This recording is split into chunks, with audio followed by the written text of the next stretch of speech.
just saw the title of this video and you're probably thinking, wait, how in the world can speaking English less lead to speaking English better? And I get what you think that, but let me explain. Wait, are you seriously saying that speaking English less is going to improve my speaking fluency?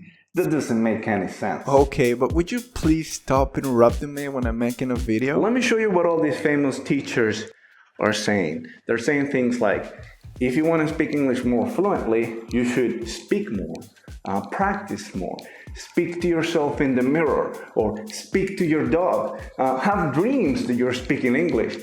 All this brilliant expert advice.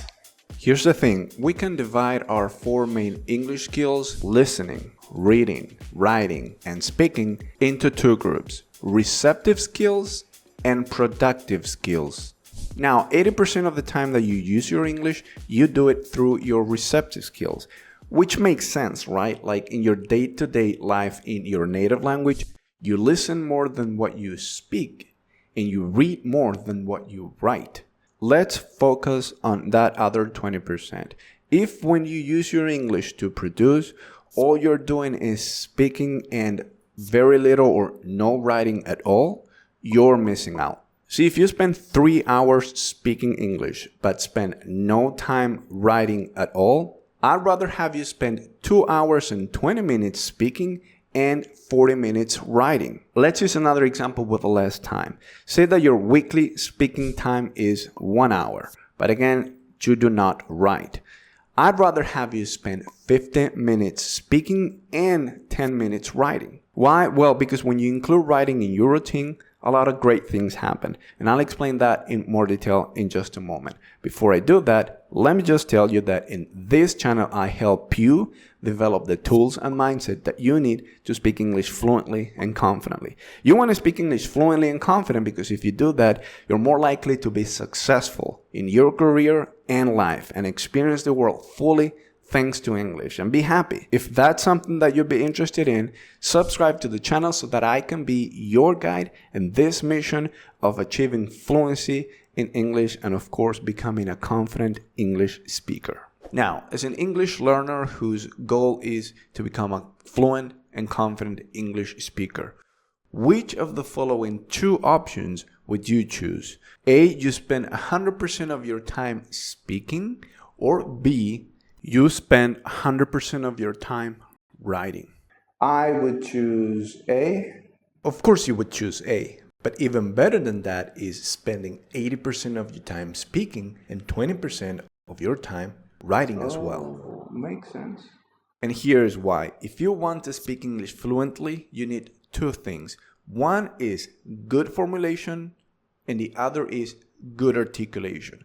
Formulation happens here. Articulation happens here in your mouth. Formulation is how in your head you think of the words that you want to use and how you arrange them in a way that makes grammatical sense. And articulation, as I said, takes place in your mouth and is how you create the sounds that others can hear. Now, writing is very powerful because of two things. The first advantage is more focus. When you write, you just do formulation and take articulation out of the equation completely. This means that now you can focus more on formulation. For you and me as non-native English speakers, speaking English sometimes it can feel as multitasking because you are formulating your thoughts in your head and sometimes that does take some effort and some mental power.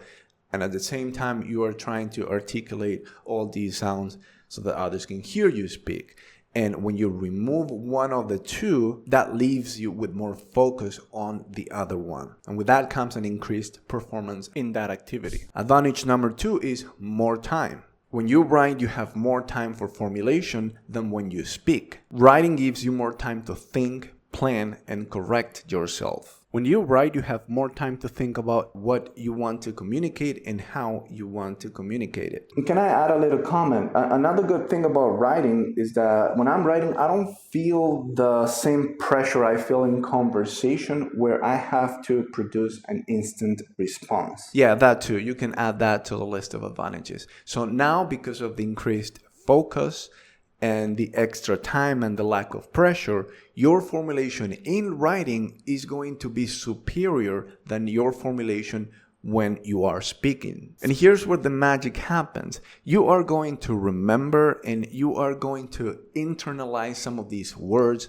phrases, and patterns that you use when you're writing, and you'll be able to transfer them to your speaking. And even though speaking is real time, you will be able to draw from the increased formulation that you put together when you were writing, and you're going to draw from that, and the result is your speaking is going to be better because of better formulation. And that's how speaking a little less and writing a little more leads to better English. Anyway, thank you so much for watching this video. I hope that you've enjoyed it, and if you have indeed enjoyed it, consider subscribing to the channel and also liking this video. That helps a lot, but consider subscribing because I do want to be part of your journey towards becoming a fluent and confident English speaker. I know you can do it, and I know I can help you get there and guide you along the way.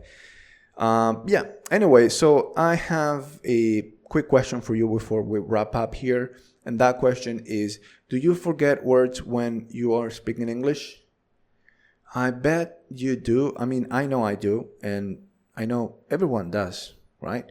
We have a brain made of flesh, and we're not computers or robots. Not until Elon Musk decides to change that, right? Anyway, so I made a video exactly on that, on why we forget words and what we can do about it so that we forget less and remember more. So go watch that video. It's received a lot of great feedback, so I guess I'll see you there, and take care. Bye.